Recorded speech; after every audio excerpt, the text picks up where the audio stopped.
The baby wasn't his, but the name on the birth certificate made her his problem.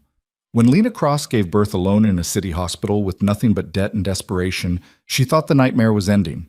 Then hospital administration told her the father's name was already registered, a name she'd never heard before. Minutes later, armed men in black suits sealed every exit. The man who walked through those doors wasn't the deadbeat who'd abandoned her. He was worse. Victor Moretti didn't come for the baby. He came for revenge. And now, Lena and her newborn daughter were caught in a war they never chose. If you want to know how a single lie turned into a family forged in blood and bullets, stay until the end. Hit that like button and drop a comment telling me what city you're watching from. I want to see how far this story travels. The fluorescent lights in St. Catherine's Hospital flickered with the rhythm of Lena's fading consciousness. She'd been in labor for 19 hours, alone except for the rotating shift of nurses who checked her vitals with clinical detachment. No family, no friends, no partner, just her, a hospital gown that barely covered her dignity, and the relentless contractions that felt like her body was trying to turn itself inside out. When her daughter finally came into the world at 3:47 a.m., Lena didn't hear angels singing or feel overwhelming maternal joy. She heard her own ragged breathing and felt the absolute terror of knowing she had $37 in her checking account and nowhere to take this tiny, perfect creature who was now screaming her lungs out. "Congratulations," the obstetrician said, placing the baby on Lena's chest. "She's healthy, strong lungs." Lena looked down at the wrinkled, furious face of her daughter and felt her heart crack open in a way she hadn't known was possible. Love and panic flooded through her in equal measure. She'd spent 9 months pretending she had a plan, but the truth was simpler and more terrifying. She had absolutely nothing. The baby's father, Marcus, or so he'd called himself during their brief, stupid, whiskey-soaked encounter 10 months ago, had vanished the moment she'd texted him the positive pregnancy test. Blocked her number. Disappeared like smoke.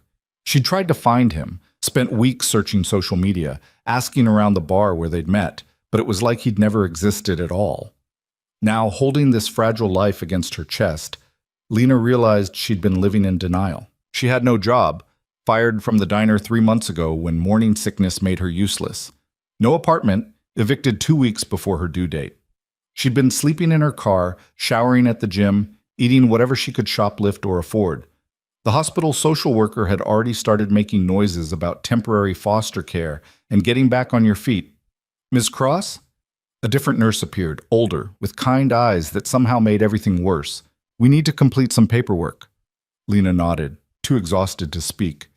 The baby had latched onto her breast with surprising ferocity, and despite everything, despite the complete disaster her life had become, she felt a fierce protective instinct rising up from somewhere deep and primal.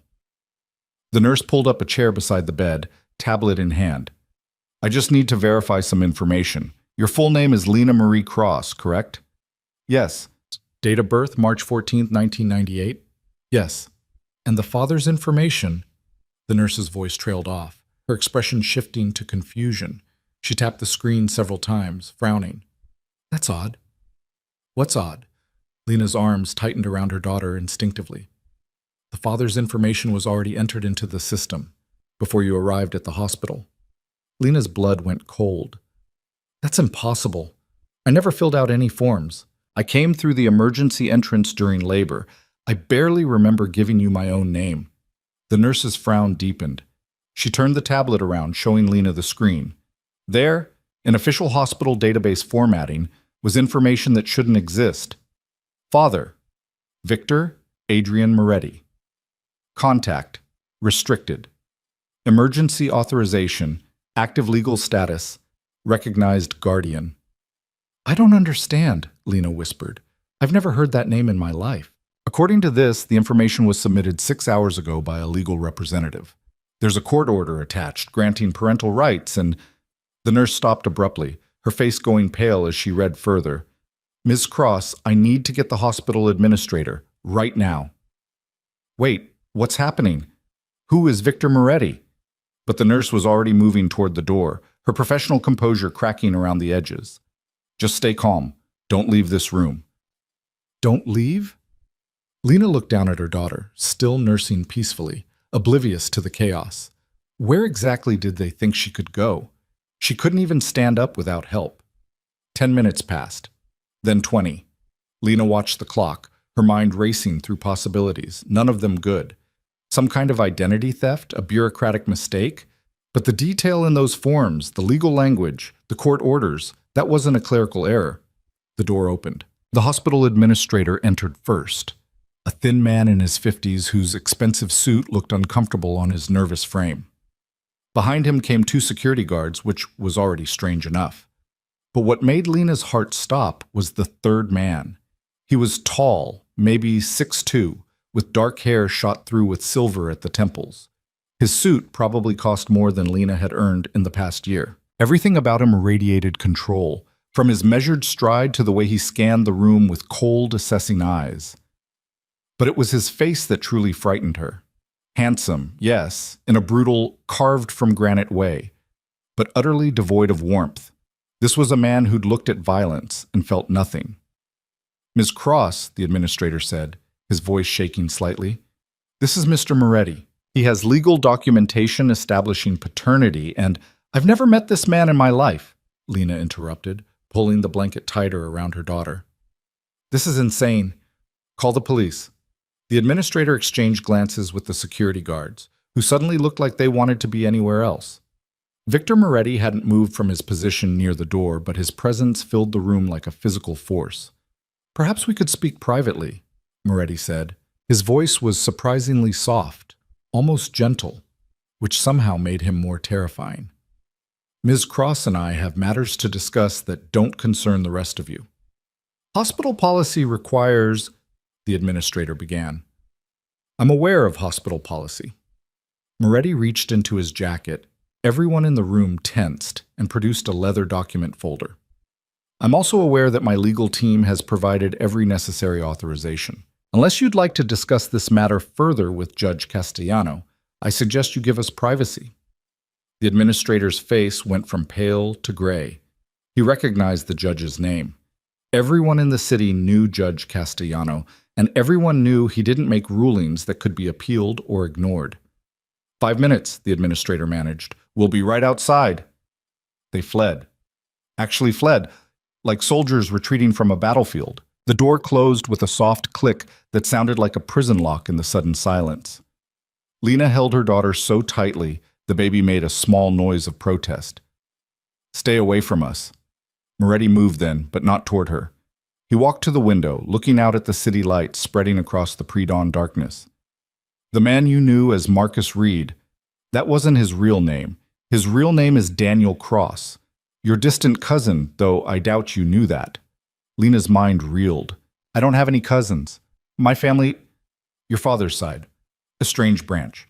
Daniel specialized in creating false identities, forging documents, and apparently seducing women for reasons I'm still investigating." Moretti's tone remained conversational, like he was discussing the weather. 3 months ago, Daniel stole something from me, something valuable. Then he disappeared. What does that have to do with my daughter?" Moretti turned to face her, and for the first time she saw something besides cold calculation in his expression. Anger, yes, but also something that looked almost like regret. "Daniel knew he was a dead man the moment he betrayed me, so he created insurance. He forged documents establishing me as the father of his child, your child. He knew I'd eventually trace the paperwork, knew I'd find you and the baby. He was counting on my reputation to protect you both from the people he actually stole from." "You're insane," Lena whispered. "This is insane." "Yes," Moretti agreed simply. "But it's also true. And now we both have a problem, Ms. Cross. We don't have anything. I don't know you. You're not this baby's father. Those documents are fraudulent. I'll testify to that. You'll do exactly that, and you'll be dead within 48 hours.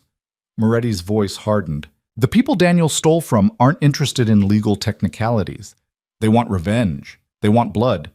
And right now the official records show that you gave birth to my daughter. That makes you part of my world whether you chose it or not." Lena felt tears burning behind her eyes, but she refused to let them fall. "So what? You're here to kill us? To finish whatever sick game this Daniel person started?" Something flickered across Moretti's face. Surprise, maybe, or offense. "I don't kill women and children, Miss Cross. Despite what you may have heard about me, I do have principles. Then what do you want? Moretti was quiet for a long moment, his gaze shifting to the baby in her arms. When he spoke again, his voice had lost some of its edge. I want to solve this problem in a way that keeps you both alive. The people Daniel betrayed, they're not like me. They're animals. They'll torture you for information you don't have, kill your daughter just to hurt you, and leave your bodies in pieces as a message. Lena's arms trembled. The baby, sensing her mother's distress, began to fuss. I'm offering you protection, Moretti continued. You come with me. You and the child live in my home under my security until this situation is resolved. In exchange, you cooperate with the official story that this child is mine, that you're under my protection, that anyone who touches you answers to me. That's not protection. That's imprisonment. Call it whatever you like, but you'll be alive. Moretti moved toward the door, then paused. You have until noon to decide. After that, I can't guarantee your safety. Hospital security is inadequate, and word is already spreading about the birth certificate. My enemies move fast, and if I refuse, Moretti looked at her with something that might have been pity, then I leave you to face them alone. You'll last maybe 2 days on the street with a newborn, less if they're motivated. He opened the door, and the administrator practically stumbled back into the room. Ms. Cross will be checking out this morning, Moretti said calmly. See that all discharge paperwork is expedited. Send the bills to my office. Of course, Mr. Moretti, right away. Moretti left without looking back, his security detail materializing from nowhere to follow him down the corridor. The administrator wrung his hands, clearly torn between protocol and terror. Ms. Cross, if there's been any coercion, if you need help, just leave, Lena said tiredly. Please, just leave me alone. When the room finally emptied, Lena looked down at her daughter, who had fallen back asleep, tiny fists curled against her chest. In the soft light filtering through the blinds, she looked so peaceful, so innocent, so completely unaware that her existence had just made her mother a target in someone else's war. Lena had 5 hours to decide. 5 hours to figure out if Victor Moretti was a devil offering salvation or just another monster wearing a different mask. A nurse brought breakfast at 7. Lena couldn't eat, but she forced herself to drink the orange juice. The baby woke hungry, and Lena fed her, marveling at how such a tiny creature could have such a powerful grip on both her breast and her heart. Have you thought of a name? The nurse asked, trying to make conversation. Lena hadn't. She'd been too scared to name something she wasn't sure she could keep. But looking at her daughter now, one name surfaced from the chaos of her thoughts. Arya, she said softly. Her name is Arya. That's beautiful. It means air or song, doesn't it? Melody, Lena corrected. It means melody. At 8:30, a different visitor arrived, a woman in her 40s, impeccably dressed, with sharp eyes and a leather briefcase. She introduced herself as Sophia Chen, attorney. I represent Mr. Moretti, she said, settling into the chair beside Lena's bed without waiting for invitation. He asked me to explain your situation in legal terms. I don't need a lawyer. I need this nightmare to end. Chen smiled, but there was no warmth in it. Those are the same thing, Miss Cross. Let me be frank. The documents naming Mr. Moretti as Arya's father are legally binding unless contested in court. That process would take months, during which time you'd be vulnerable to the individuals seeking revenge against Daniel Cross. So I'm trapped. You're protected, Chen corrected. There's a difference, mister. Moretti is offering you sanctuary, not ownership. You'll have your own quarters in his estate, full-time security, financial support, and medical care for Arya. In exchange, you maintain the public fiction of your relationship until the threat is neutralized. What relationship? We're strangers. Publicly, you're the mother of his child. That's enough. Chen pulled papers from her briefcase. This is a contract outlining the terms of your arrangement. Room and board, monthly stipend, healthcare, education fund for Arya. In exchange, you agree not to dispute the paternity documentation and to reside under Mr. Moretti's protection for a minimum of 6 months. Lena scanned the contract, her mind struggling to process the numbers. The monthly stipend alone was more than she'd earned in half a year at the diner. What happens after 6 months? Renegotiation, or separation if the threat has been eliminated. Mister, Moretti is a practical man, Ms. Cross. He's not interested in forcing unwilling people into his life. He's interested in solving problems. And I'm a problem. You're a complication created by someone else's betrayal. Mr. Moretti takes responsibility for complications that occur in his orbit, whether he caused them or not. It's part of his code. Lena laughed bitterly. His code? The crime boss with principles. Chen's expression didn't change. You're young, and you've clearly had a difficult time. I understand your skepticism, but let me make something absolutely clear. The people hunting Daniel Cross are not bound by any code. They'll find you whether you accept Mr. Moretti's protection or not. Your choice is between a comfortable prison and a violent death. Choose wisely. She stood, leaving the contract on the bedside table. Mr. Moretti will be back at noon. Have your decision ready. Chum. Lena spent the next hours in a fog of exhaustion and fear.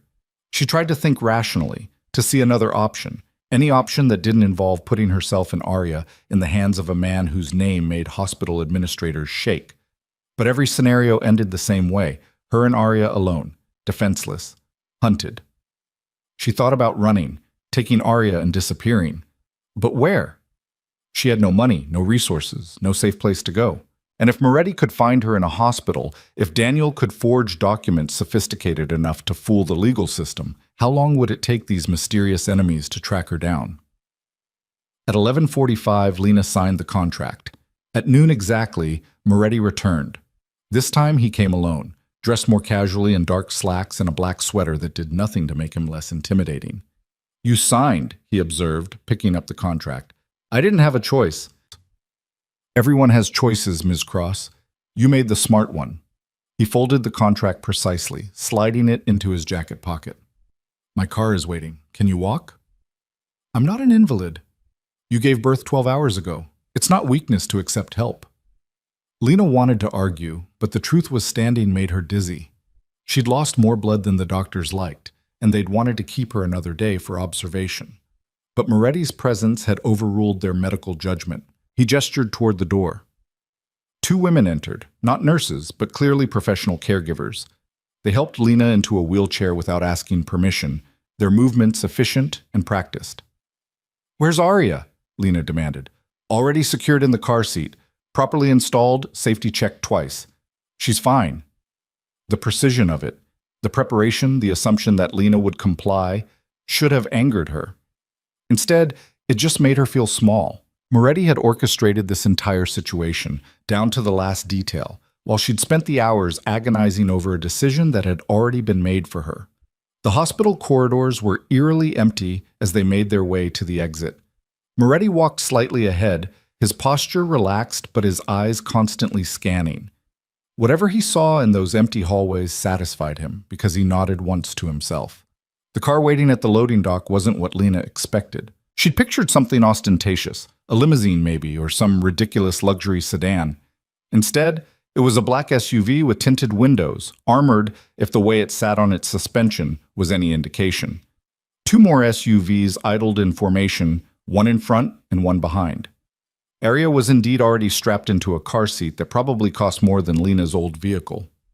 The baby was awake, staring at nothing with that unfocused newborn gaze that seemed to see everything and nothing at once. Lena climbed into the back seat beside her daughter, her body screaming in protest at every movement.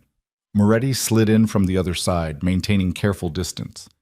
The estate is 40 minutes outside the city, he said as the convoy began to move. You'll have your own wing, bedroom, bathroom, sitting room. There's a nursery adjacent, already stocked with everything Arya might need. If something's missing, tell Rosa. She manages the household staff. Lena nodded numbly, watching the city slide past the tinted windows. She'd lived here her entire life, but suddenly it felt foreign, like she was leaving the only world she'd ever known and entering something else entirely. The staff has been briefed, Moretti continued. They know you're under my protection. They won't ask questions and they won't gossip. Discretion is a requirement of employment in my home. Your home, Lena repeated. Not mine. For now, Moretti acknowledged. Though I hope you'll come to see it differently. They drove in silence after that. Lena watched Arya sleep, memorizing every detail of her daughter's face. The small nose, the dark hair that might lighten or might stay dark, the way her mouth moved in her sleep like she was tasting dreams. "She looks like you," Moretti said suddenly. Lena glanced at him, surprised. He was looking at Arya with an expression she couldn't quite read. Not love, they were strangers to each other, but something softer than she'd expected. Interest, maybe, or curiosity. "You don't have children," Lena guessed. "No. But you know how to install a car seat." "I know how to do a lot of things, Ms. Cross. Adaptation is survival." The city gave way to suburbs, which gave way to rural estates separated by acres of manicured land. The convoy turned onto a private road, passing through gates that opened automatically. The estate itself was sprawling, a main house that looked like it belonged in a European countryside, surrounded by carefully landscaped grounds, and what Lena suspected were strategic security installations disguised as garden features. "This is insane," she muttered. "This is safe," Moretti corrected. "There's a difference." The SUVs stopped at the main entrance where a woman in her 60s waited. She had steel gray hair pulled into a neat bun and the kind of face that could be stern or kind depending on the angle. "This is Rosa," Moretti said, helping Lena from the vehicle with surprising gentleness. "She's been with my family for 30 years. If you need anything, ask her." Rosa's expression softened when she saw Arya. "Oh, she's precious. Come inside, dear. You look ready to collapse." Lena wanted to argue, but Rosa was right. Adrenaline had carried her this far, but now it was draining away, leaving nothing but bone-deep exhaustion. The inside of the house was as impressive as the outside. Marble floors, high ceilings, art that was probably worth more than Lena's entire life. But Rosa didn't give her time to gawk. She led them through corridors to a wing that was somehow both luxurious and comfortable. "Your rooms," Rosa announced, opening double doors. "Bedroom, bathroom, sitting area. The nursery's through here. I took the liberty of preparing bottles. I wasn't sure if you were nursing." "I am," Lena said. "But bottles might be good too." "Of course. You'll want rest. Mr. Moretti's wing is in the opposite direction. You won't be disturbed. I'll bring dinner at 7 unless you prefer earlier." Lena sank into an armchair that felt like a cloud. "Whatever's easiest." Rosa smiled, the first genuine warmth Lena had seen since this nightmare began. "You're not a prisoner here, dear. You're a guest. Start thinking like one." When she left, Moretti lingered in the doorway. "The grounds are secure. Armed guards, cameras, sensors. Nothing gets in or out without my knowledge. You're safe here." "Am I?" Lena met his eyes. "Because I feel like I've traded one trap for another." Moretti's expression hardened. "Daniel Cross made you part of this war. I'm trying to keep you alive long enough to see the end of it. If that feels like a trap, then you don't understand how much worse the alternative would be." He left without waiting for a response. Lena sat there, holding Arya, feeling the weight of her new reality settle around her like chains made of silk and steel. Outside the windows, the sun was setting over grounds that stretched as far as she could see. Beautiful, isolated, safe. Prison. The first night in Victor Moretti's estate, Lena didn't sleep. She lay in a bed so soft it felt like floating, staring at the ceiling while Arya breathed peacefully in the bassinet beside her. Every sound made her jump, the wind against the windows, the settling of the old house, footsteps in distant corridors that might have been guards, or might have been ghosts. When dawn finally broke through the heavy curtains, Lena felt like she'd survived something, though she couldn't name what. Rosa arrived at 7 with a breakfast tray that could have fed 4 people. Eggs, toast, fruit, yogurt, orange juice, coffee.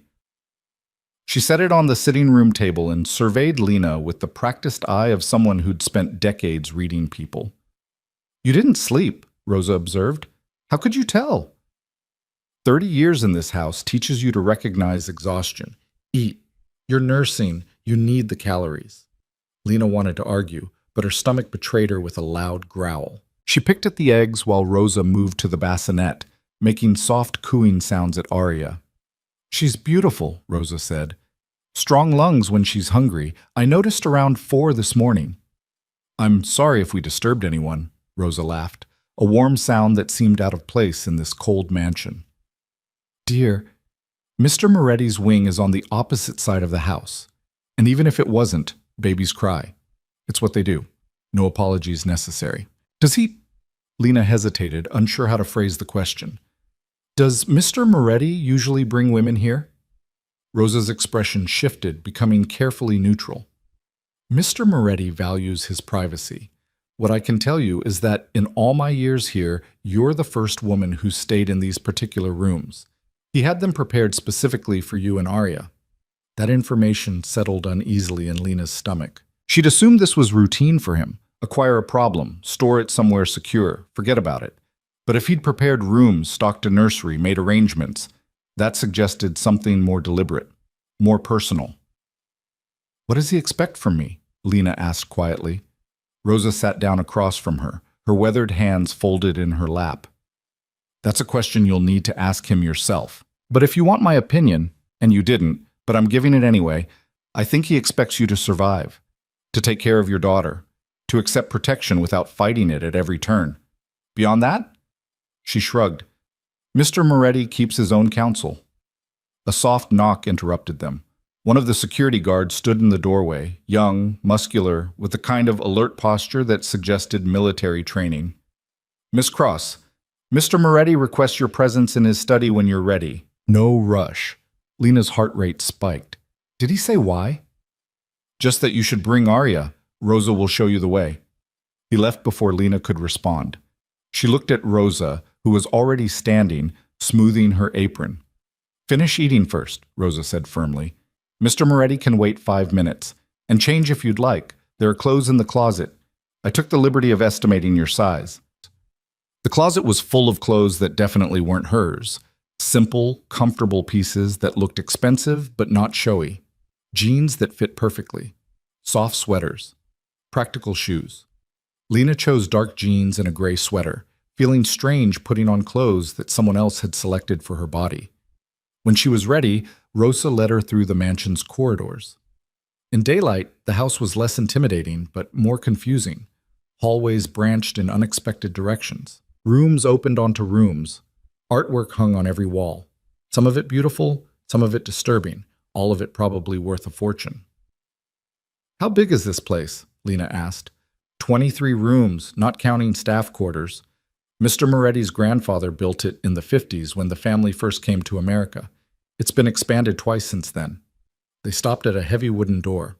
Rosa knocked once, then opened it without waiting for a response. The study was darker than the rest of the house, with floor-to-ceiling bookshelves and furniture that looked like it predated electricity. Victor Moretti sat behind a massive desk, reading something on a tablet. He looked up when they entered, his expression unreadable. Ms. Cross, thank you for coming. Did I have a choice? Something that might have been amusement flickered across his face. Always. The choice might not be pleasant, but it exists. He gestured to the chairs facing his desk. Please sit. Lena sat, adjusting Arya in her arms. The baby was awake, staring at the ceiling with that intense focus newborns sometimes achieved. Moretti's gaze shifted to Arya, and again Lena saw that strange softness in his expression. How was your first night? He asked. Sleepless, uncomfortable, terrifying. Should I go on? Honest. I appreciate that. He set the tablet aside, giving her his full attention. I asked you here because we need to establish some ground rules, not restrictions, clarifications. What's the difference? Restrictions would be me telling you where you can and can't go, what you can and can't do. Clarifications are me explaining the reality of your situation so you can make informed decisions. He leaned back in his chair, his posture relaxed but his eyes sharp. You're free to move anywhere within the estate grounds. The house, the gardens, the pool area. There are guards, but they're there to keep threats out, not to keep you in. And if I want to leave, then you leave. But I'd ask that you tell me first so I can arrange appropriate security. The people hunting Daniel Cross aren't interested in boundaries or fair play. If you leave this property without protection, you're exposing yourself and Arya to significant danger. Lena shifted Arya to her other arm. You keep saying these people are hunting Daniel, but I don't know anything. I can't help them, even if I wanted to. They don't care what you know. They care about sending a message. Daniel made them look weak when he stole from them. Killing his child, even a child he abandoned, would restore their reputation. Moretti's voice remained calm, factual, like he was explaining weather patterns instead of murder. Your ignorance doesn't protect you. It just makes you an easier target. So I'm bait. No, you're collateral damage waiting to happen unless I prevent it. He pulled a folder from his desk drawer, sliding it across to her. This is everything I've learned about Daniel Cross in the past week. Read it if you want. Or don't. But understanding who created this situation might help you understand why I'm taking it seriously. Lena opened the folder with her free hand. Inside were photographs, surveillance images of a man she barely recognized. Marcus, or Daniel, or whatever his name was. But these photos showed him in contexts she'd never imagined. Meeting with men in expensive suits. Entering buildings that looked like the kind of places where illegal business happened. Carrying briefcases that probably didn't contain legitimate documents. He was one of yours, she said slowly. Wasn't he? For 3 years, document forger, identity specialist. Very good at what he did. Too good, it turned out. He got ambitious. What did he steal? Moretti was quiet for a moment, as if deciding how much to tell her. Information. Client lists, financial records, operational details that could destroy half the power structure in this city if they became public. He planned to sell it to the highest bidder and disappear, but he underestimated how quickly I'd realize what happened. So you're going to kill him. I'm going to find him. What happens after that depends on what he does with the information he stole. Moretti's expression hardened. But that's not your problem, Ms. Cross. Your problem is staying alive while I deal with mine. Arya chose that moment to start fussing, her small face scrunching up in preparation for a full cry. Lena stood automatically, rocking her, but the baby's distress was escalating. She's probably hungry, Lena said. I should take her back.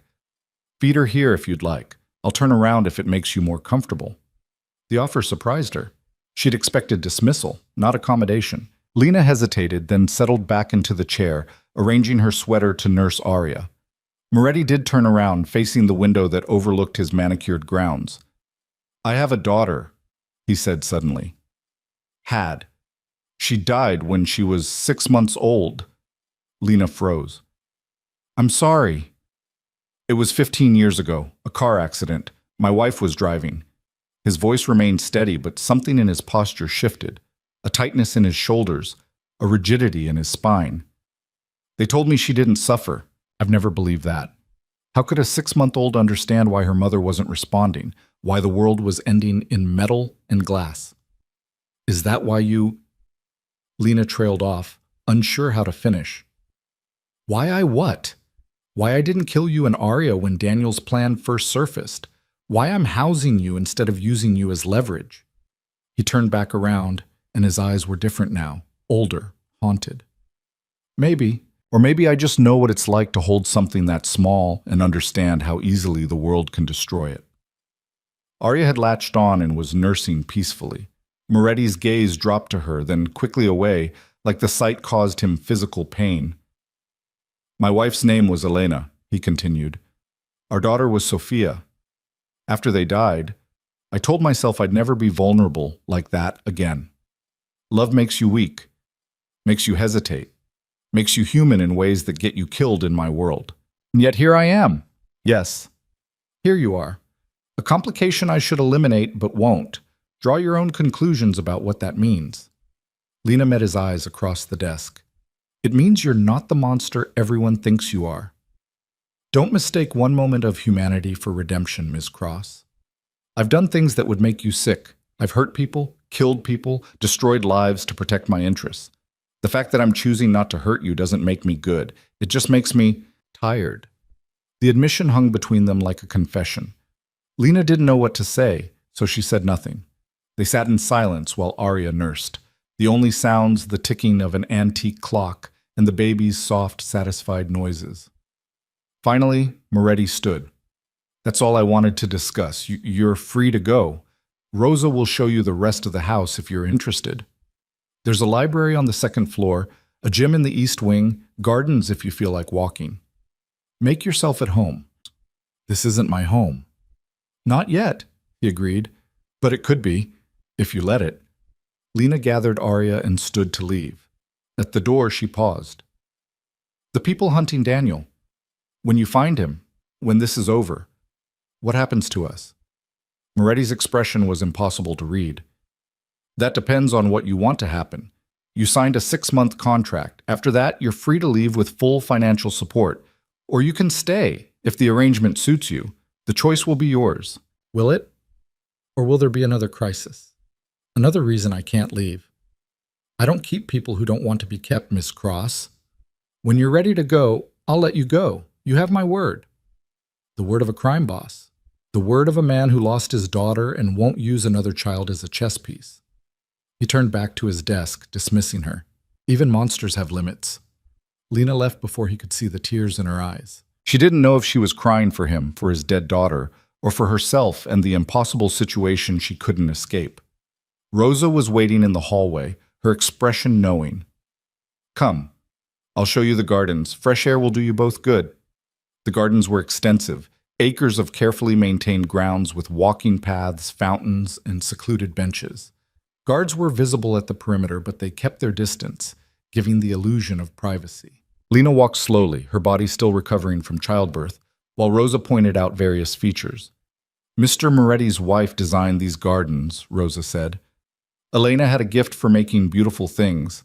After she died, he kept everything exactly as she'd planned it. Even the seasonal flowers. We plant what she would have wanted. That's sad. Or romantic, depending on how you look at it. Mr. Moretti doesn't do anything halfway. When he loves completely. When he grieves completely. When he protects, Rosa glanced at Lena. Well, you're experiencing that firsthand.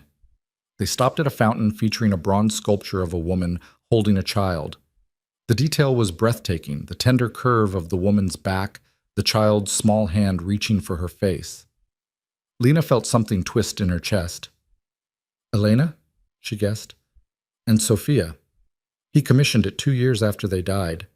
Took the sculptor 9 months to complete. Mr. Moretti supervised every detail.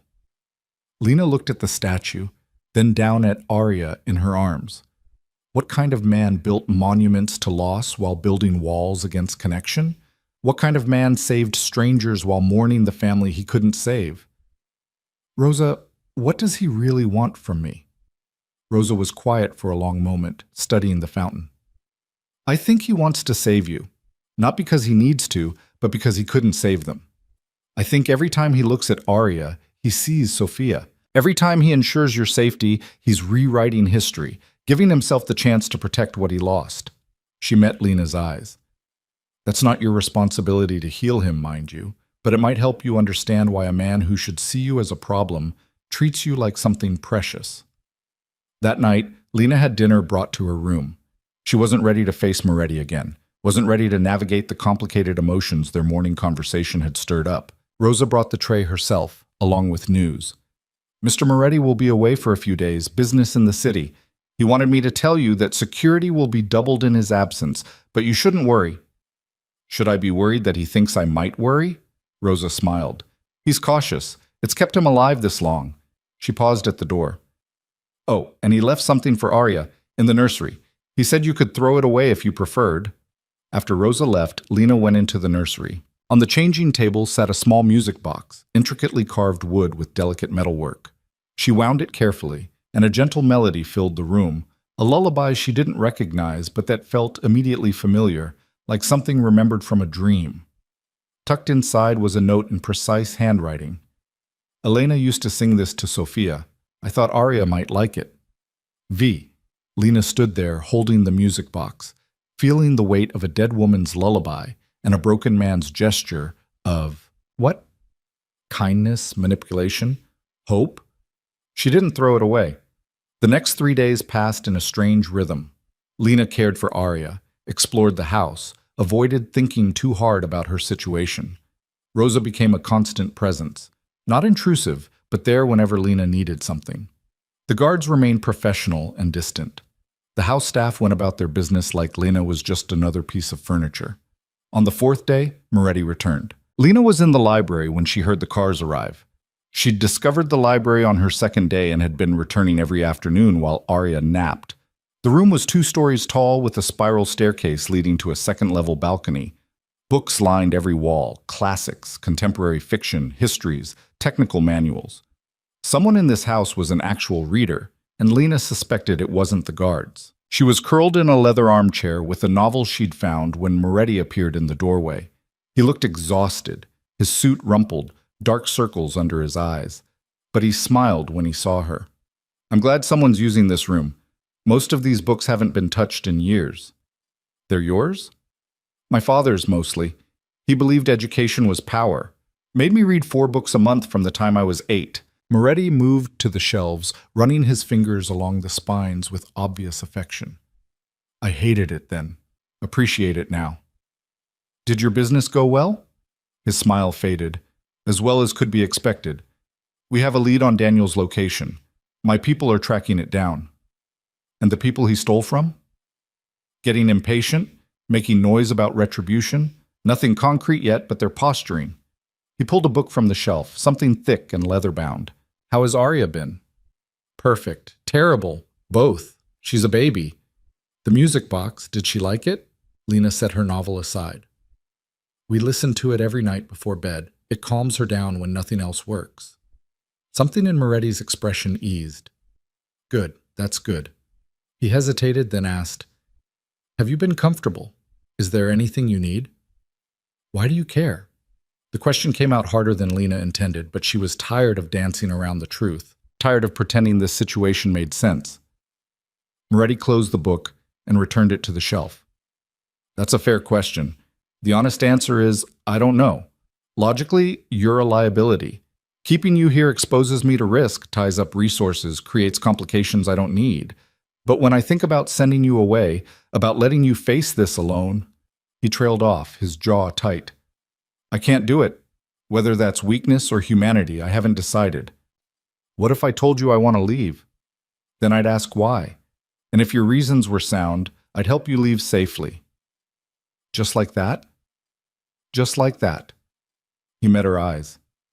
"I meant what I said, Miss Cross. I don't keep people who don't want to be kept. If staying here feels like dying slowly, then go. But if you're just scared of staying, of accepting help, of letting someone protect you after you've been alone for so long..." He moved closer, his voice dropping. "Then maybe give it more than 4 days before you decide."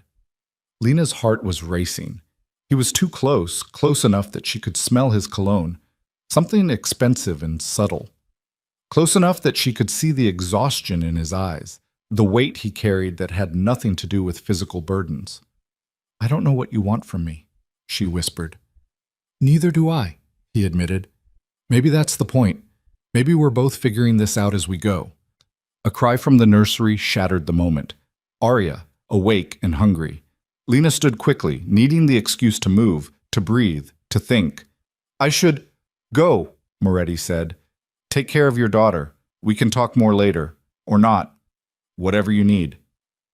Lena fled the library, her mind spinning. In the nursery, she picked up Arya and held her close, feeling the solid reality of her daughter against the confusion of everything else. What did Victor Moretti want? What did she want? And why did staying in his house feel less like imprisonment and more like something she couldn't name but desperately feared? That night, as the music box played Elena's lullaby and Arya drifted off to sleep, Lena made a decision. She wouldn't run. Not yet. Not until she understood what this strange arrangement was becoming. But she also wouldn't let herself forget that kindness from dangerous men was still dangerous. Protection could become possession. Safety could become a cage. And Victor Moretti, for all his grief and gentleness with her daughter, was still the kind of man who built empires on violence. She just had to remember that before she made the mistake of forgetting. The weather turned cold overnight, autumn surrendering to early winter. Lena woke to frost on the windows and Arya's angry cries demanding breakfast. She'd been at the estate for 2 weeks now, and some mornings she almost forgot this wasn't her real life. Almost forgot that outside these walls, people wanted her dead for crimes she didn't commit. Rosa brought coffee and the morning newspaper, setting both on the sitting room table with her usual efficiency. "Mr. Moretti would like you to join him for lunch today, in the solarium at noon." "Is that a request or an order?" "With Mr. Moretti, there's rarely a difference." Rosa's expression softened. "But he did say to tell you he has news about Daniel Cross." Lena's stomach nodded. She'd been avoiding thinking about Daniel, about the threat he represented. It was easier to focus on Arya's feeding schedule, on exploring the library, on pretending this was just an extended vacation in someone else's mansion. What kind of news? He didn't say, but he seemed tense when he asked me to arrange it. After Rosa left, Lena fed Arya and tried to prepare herself for whatever Victor Moretti considered newsworthy. In 2 weeks, their interactions had been limited and carefully polite. He'd stop by the nursery occasionally, always knocking first, always keeping his distance. Sometimes he'd just watch Arya sleep for a few minutes, that haunted expression on his face. Other times he'd ask Lena about her day, about whether she needed anything, about nothing in particular. They were dancing around something neither of them wanted to name. The solarium was on the south side of the house, a glass-enclosed room filled with plants and winter sunlight. Moretti was already there when Lena arrived with Arya, standing by the windows with his phone pressed to his ear. He gestured for her to sit, finishing his conversation in Italian. Lena caught enough words to know it wasn't a pleasant discussion. When he hung up, his expression was grim. "Thank you for coming. Rosa said you had news." "I do. Some good, some complicated." He sat across from her, his usual controlled posture slightly off. He looked like a man who hadn't slept well. "We found Daniel Cross. He's in Montreal, hiding in a safe house owned by an associate of his buyers. My people have him under surveillance." Lena's heart rate spiked. "So this is over? You can get whatever he stole back?" "It's not that simple. Daniel doesn't have the information anymore. He already sold it to the Kozlov family, Russian organized crime with operations throughout Eastern Europe and North America. They paid him $2 million for client lists and operational details that could dismantle half my business relationships." "Then why hasn't he run further? Why stay in Montreal?" Moretti's jaw tightened. "Because the Kozlovs are the people I told you about, the ones who want revenge. Apparently Daniel's been negotiating with them, offering additional information in exchange for protection. He told them about the birth certificate, about you and Arya. He's using you as proof of his value, evidence that he can manipulate my organization from the inside." The room felt suddenly cold despite the sunlight. "So they know where we are. They know you exist. They don't know where you are yet. This estate isn't listed in my name, and I've kept your presence here completely off any official records. But it's only a matter of time before they connect the dots." He leaned forward, his eyes intense. "Which is why I need to move against them now before they move against us." "What does that mean?" "It means war, Ms. Cross. Open conflict with a family that has resources comparable to mine. It means violence, casualties, and a level of chaos that will put everyone in this house at risk." Lena held Arya tighter. "You're telling me this is my fault? That because Daniel used my name, because he got me pregnant, I'm the reason you're going to war?" "No." Moretti's voice was sharp. "I'm telling you this is Daniel's fault. He created this situation. He weaponized your existence. But the Kozlovs would have come for me eventually. The information Daniel sold them guaranteed that. You're not the cause. You're just the excuse they're using to justify acceleration." "That's a distinction without a difference." "Maybe. But it matters to me that you understand I don't blame you." He stood, pacing to the windows. "I've been planning for this confrontation since the moment I discovered Daniel's theft. The Kozlovs want to use the information he sold them to expand into territories I control. They want my supply chains, my political connections, my market share. This was always going to end in blood. The question was timing. And now? Now I have no choice. They know about Arya. If I show weakness, if I fail to respond to the implicit threat, they'll interpret it as vulnerability. They'll come after you and her to prove I can't protect my own family. And once they establish that precedent," he trailed off, but Lena understood the implication. "So what happens to us?" Moretti turned back to face her. "You stay here. Security is being tripled starting today. I'm bringing in specialists, former military, the best defensive team money can buy. This estate becomes a fortress. No one gets in or out without my explicit approval." "That sounds like a prison." "It's the only way I can guarantee your safety while I handle the Kozlovs." His expression was unreadable. "I know this isn't what you signed up for. I know you didn't choose any of this. But I'm asking you to trust me for a few more weeks. Let me end this threat permanently so you and Arya can have a real life again." Lena looked down at her daughter, who was staring at the plants with fascinated baby intensity. "What if you can't end it?" What if this war you're talking about just creates more problems, more enemies, more reasons I can't ever leave? Then I'll have failed, and you'll be free to make whatever choice you want, with enough money to disappear anywhere in the world. Moretti moved closer, crouching so he was eye level with her. But I don't plan to fail, Ms. Cross. I've been fighting men like the Kozlovs my entire life. They think information and money make them powerful. They're wrong. Power is understanding what you're willing to sacrifice and what you'll destroy to protect. And what are you willing to sacrifice? Everything, he said simply, except you and Arya. The intensity in his eyes made Lena's breath catch. This wasn't just about obligation anymore, wasn't just about guilt over his dead daughter. Something had shifted in the past 2 weeks, something neither of them had acknowledged, but both of them felt. Why? She whispered. Why do we matter so much to you? Moretti was quiet for a long moment, his gaze dropping to Arya. Because when I look at her, I see a second chance, a possibility I thought died with Sophia. And when I look at you, he stood abruptly, putting distance between them. You remind me that there are still things worth protecting in this world, things that aren't corrupted or compromised, things that deserve better than what I am. You're not... Don't. His voice was harsh. Don't try to make me into something I'm not. I'm a criminal, Ms. Cross. I hurt people for profit. I've ordered deaths, ruined lives, built an empire on suffering. The fact that I'm choosing to protect you doesn't redeem any of that. I wasn't trying to redeem you. I was trying to say you're not just the worst things you've done. Moretti laughed, but there was no humor in it, spoken like someone who doesn't know what my worst things are. He moved toward the door, then stopped. The new security team arrives this afternoon. I've asked Rosa to brief you on the updated protocols. And Ms. Cross? Starting today, you don't go anywhere without at least 2 guards. Not the gardens, not the library, nowhere. I can't risk it. He left before she could respond. Lena sat there, holding Arya, feeling the walls of her gilded cage closing in.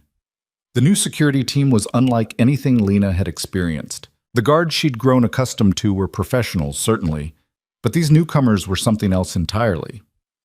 They moved with military precision, spoke in clipped tactical jargon, and transformed the estate into what Rosa quietly called a defensible position. The head of security was a woman named Catherine Drake, 40s, scarred, with eyes that had seen things Lena couldn't imagine. She briefed Lena in the sitting room that evening while Arya slept.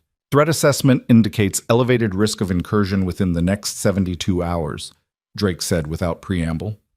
Mr. Moretti believes the Kozlovs will test our defenses before committing to full assault. My team is prepared for multiple scenarios.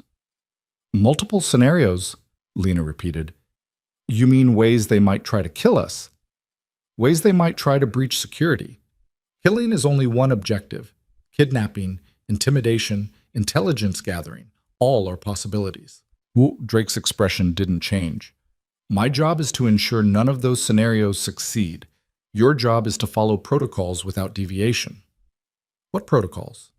Drake handed her a laminated card. Panic button locations throughout your wing. If you press 1, my team responds within 30 seconds. Stay-in-place procedures if we detect external threats. Evacuation routes if the estate is compromised. And most importantly, if I or any member of my team gives you a direct order, you follow it immediately, without question. Lena studied the card, her mouth dry. This is insane. I'm a single mother. 2 weeks ago, my biggest problem was paying rent. Now I'm memorizing evacuation routes? 2 weeks ago, you weren't Victor Moretti's declared family. Now you are. Drake's tone softened fractionally. I've worked for Mr. Moretti for 5 years. He doesn't make declarations lightly. If he says you're under his protection, he means it absolutely. My team will die before we let anyone reach you or your daughter. That's not hyperbole. That's our job. After Drake left, Lena stood at the window, watching security personnel patrol the grounds with military efficiency. Floodlights had been installed, cameras upgraded, defensive positions established. The beautiful estate she'd been living in was becoming a fortress. She should have been terrified, should have grabbed Arya and run despite the danger. But instead, she felt something else, something that scared her more than the Kozlov family. She felt protected, safe. Like for the first time in her life, someone was actually fighting for her instead of abandoning her. And that feeling was more dangerous than any external threat. Victor Moretti didn't return to the estate for 3 days. Rosa reported that he was managing the situation in the city, which Lena understood to mean preparing for war. But on the 4th morning, he appeared at breakfast, looking haggard but grimly satisfied. "We struck first," he told Lena without preamble. "Hit 2 of the Kozlov family's major operations last night. Weapons shipment and money laundering front. Both destroyed, minimal casualties on our side." Lena set down her coffee. "Why are you telling me this?" "Because you deserve to know what's happening, what I'm doing to protect you." He sat across from her, his exhaustion evident. "The Kozlovs will retaliate, probably within the next 48 hours. Drake's team is ready, but I wanted you to understand, this is real now. The danger isn't theoretical anymore." "It was never theoretical to me," Lena said quietly. "I've been living in fear since the moment you walked into that hospital." "I know, and I'm sorry." The apology seemed to cost him something. "I'm sorry you were dragged into this. Sorry that protecting you requires violence. Sorry that your daughter's first weeks of life are happening in a war zone." "Then end it. Find another way." "There is no other way. The Kozlovs see you as leverage against me. As long as they believe killing you would hurt me, they'll keep trying. The only solution is to hurt them so badly that they can't afford to keep fighting." Lena looked at him, really looked at him. The dark circles under his eyes, the tension in his jaw, the way his hands, usually so controlled, trembled slightly around his coffee cup. This was destroying him too. "When does it stop?" she asked. "When do you get to stop fighting?" "I don't know. Maybe never." He met her eyes. "This is my life, Miss Cross. Violence and strategy and endless calculation. I was born into this world, raised in it, shaped by it. I don't know how to be anything else. You could try." "Could I?" "Walk away from everything I've built, everyone who depends on me, every obligation and alliance? Even if I wanted to, and I'm not sure I do, the consequences would be catastrophic. People would die. Territories would collapse into chaos. My enemies would hunt me until they found me." "So you're trapped too." Moretti smiled sadly. "We're all trapped, Miss Cross. The only difference is some of us chose our cages." Arya woke then, her cry breaking the heavy moment. Lena went to the nursery, feeling Moretti's eyes on her back. When she returned with the baby, he was standing by the window, silhouetted against the morning light. "May I hold her?" he asked quietly. It was the first time he'd requested direct contact. Lena hesitated, then nodded. Moretti took Arya with surprising gentleness, supporting her head properly, holding her against his chest with the kind of careful attention that spoke of muscle memory. "You're good at this," Lena observed. "I had practice, a long time ago." He looked down at Arya, his expression transforming into something Lena had never seen before, pure, unguarded tenderness. "Sophia was 3 months old when she started smiling at me. Not at anyone else, just me. Her mother used to joke that I'd spoiled her, that she knew I was the easy mark." "Tell me about her, about Sophia." Moretti was quiet for so long Lena thought he wouldn't answer. Then, still looking at Arya, he began to speak. "She had her mother's eyes, gray-green, like the ocean. She'd stare at me while I held her, completely focused, like she was trying to figure out what I was. Elena said she had my stubbornness. Once she decided she wanted something, she'd scream until she got it." His voice cracked slightly. "She just started laughing. Real laughs, not just reflex. The car accident happened 2 days after I recorded her laughing for the first time.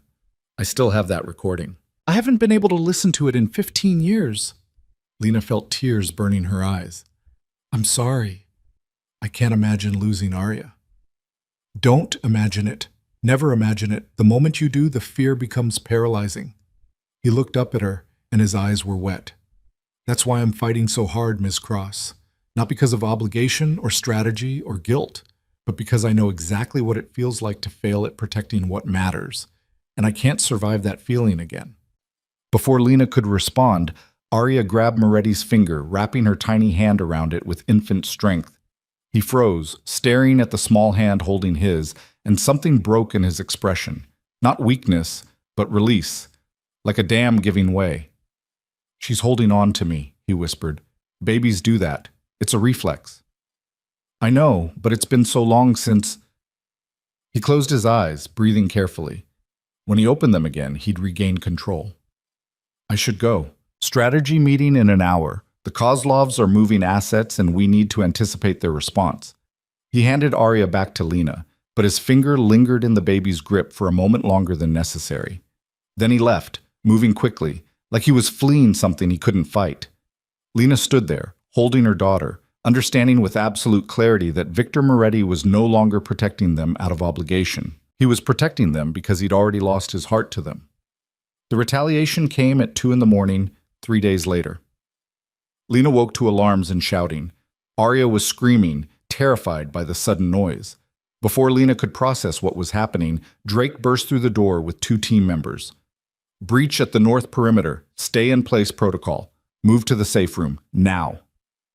The safe room turned out to be a reinforced panic room hidden behind the bedroom closet. Drake ushered them inside, a space about 10 by 10 feet, lined with supplies, communication equipment, and what looked like enough weapons to start a small war. What's happening? Lena demanded, trying to calm Arya while her own heart raced. 4 hostiles breached the north wall using explosives. My team engaged. Situation is contained, but Mr. Moretti ordered safe room protocols for all principals. Drake was listening to something through her earpiece, her expression intense. Hostiles neutralized. 2 casualties on our side, non-fatal. Perimeter is secure. Neutralized means dead, Drake said bluntly. 3 dead, 1 in custody for interrogation. Mr. Moretti is en route from the city. Lena sank onto the safe room's bench, still holding Arya. The baby was calming down, her cries subsiding into hiccups. The adrenaline crash hit Lena hard, shaking hands, nausea, the horrible understanding that people had just died trying to reach her. This is insane, she whispered. People are dying because of me. People are dying because the Kozlovs chose violence, Drake corrected. You're just the excuse. If it wasn't you, it would be something else. That's how families like the Kozlovs operate. How can you be so calm about it? Because panic gets you killed. Calm keeps you alive.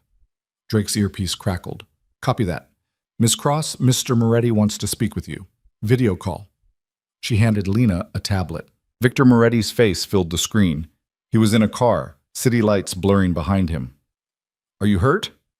His voice was tight with controlled fury. We're fine. Scared, but fine. Drake got you to the safe room in time. Yes, everyone was very efficient. Lena looked at Drake, who'd moved to give them privacy. Victor, people died tonight. 4 people who came to kill you and take Arya. Their deaths were justified. That's not, your people. Drake said 2 of your guards were hurt. Something in Moretti's expression softened. Wounded, not killed. They'll recover. And they knew the risks when they signed on. This is what they're paid for. To die for strangers? To protect what I tell them to protect. And you're not strangers anymore, Ms. Cross. Not to them, and certainly not to me. He paused, glancing at something off-screen. I'll be there in 20 minutes. The Kozlov family just made their biggest mistake. They attacked my home, came after my family. That changes everything. What are you going to do? What I should have done the moment Daniel stole from me. I'm going to end this, permanently. His eyes were cold, calculating. Stay in the safe room until I arrive. I need to see you and Arya with my own eyes before I can think straight. The call ended. Lena looked at the tablet, then at Drake, who was checking weapon loads with professional efficiency. He called us his family, Lena said quietly. Yes, he did. Drake didn't look up from her work.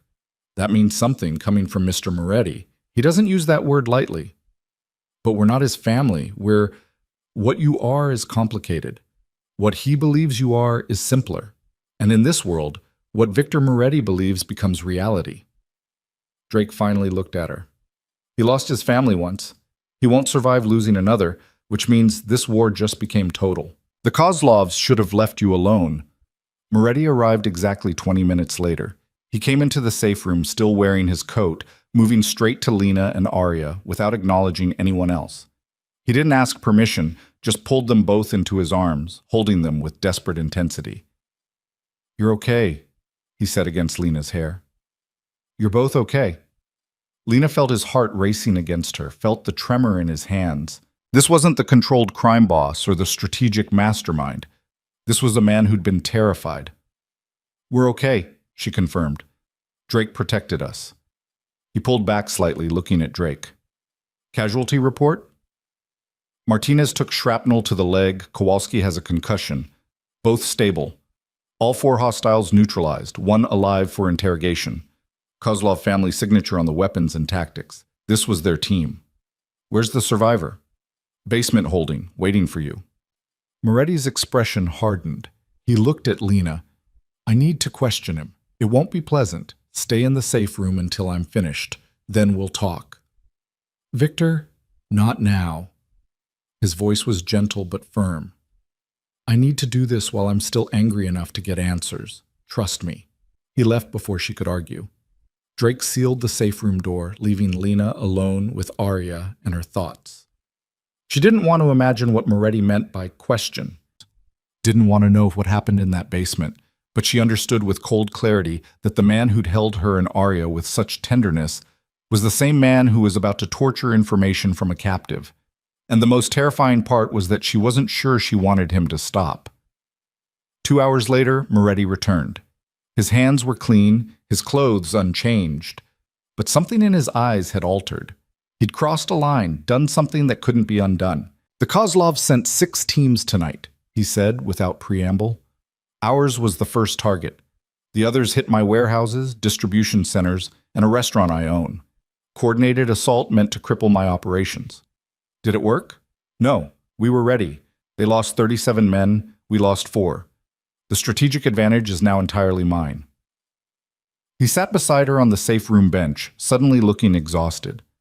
The man I questioned gave me names, locations, operational details, enough to dismantle the Kozlov family's entire North American operation. What will you do with that information? Use it. Tomorrow night, I'm moving against every Kozlov asset simultaneously. By this time next week, they won't have the resources to threaten you or anyone else. Lena adjusted Arya, who had finally fallen asleep despite the chaos. And then what? Another family fills the vacuum, and we start this all over again?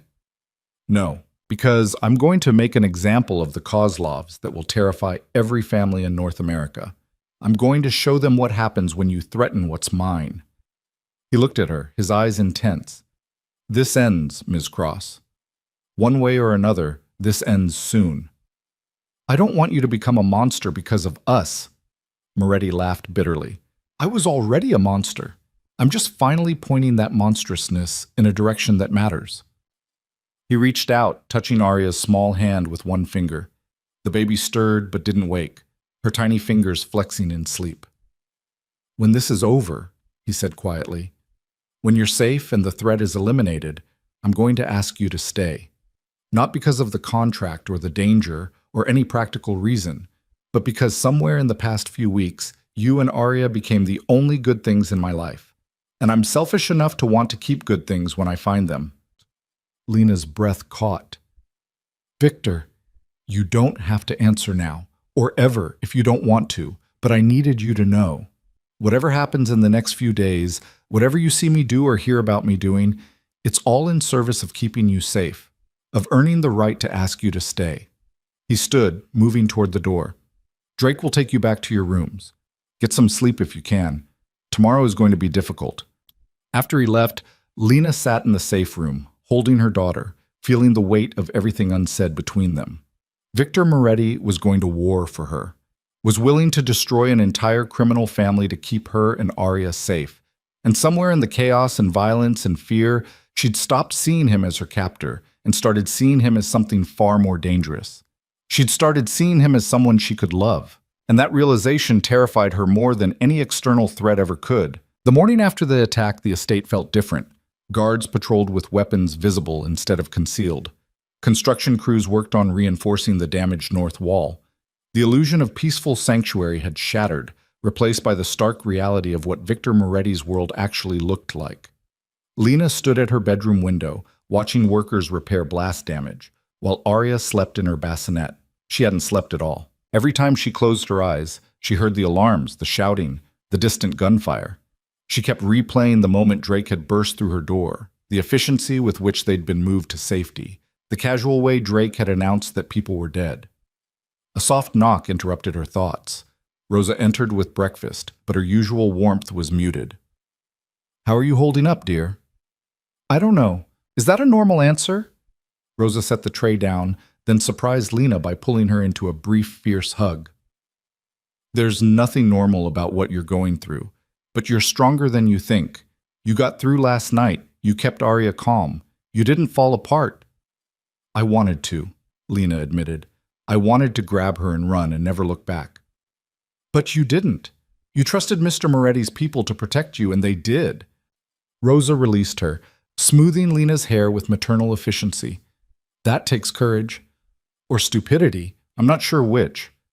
With Mr. Moretti, those are often the same thing." Rosa moved to the window, looking out at the repairs. "He left early this morning. Didn't say where he was going, but he took his entire primary team. Whatever he's planning, it's happening today." Lena's stomach nodded. "Did he say when he'd be back?" "Tonight, if everything goes according to plan. Tomorrow, if it doesn't." Rosa turned back to face her. "He left instructions for Drake to move you and Arya to a secondary location if he's not back by midnight. Somewhere even more secure than here." "There's somewhere more secure than this?"